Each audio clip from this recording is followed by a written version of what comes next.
Here I am in my garden, about to harvest echinacea flowers and leaves and make some herbal medicine. I'm going to make a tincture this time. Echinacea has so many benefits. It's very good for immunity. It's very good for skin infections. It's great for anti-inflammation. It's actually good for snake bites. It helps you to heal from snake bites. It's very known for immunity. I like to mix it with elderberry, and I think it's an amazing immune booster for colds and flus.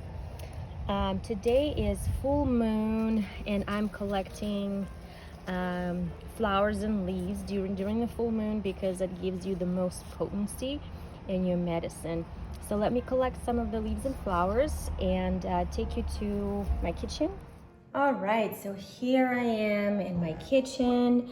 I collected the leaves and the flowers of echinacea. I don't need to wash them because I don't really spray in my garden, so my plants are pretty clean. I put them in a jar, and now all I need to do is just pour some alcohol. Right, and so here I have echinacea leaves and flowers covered with organic alcohol.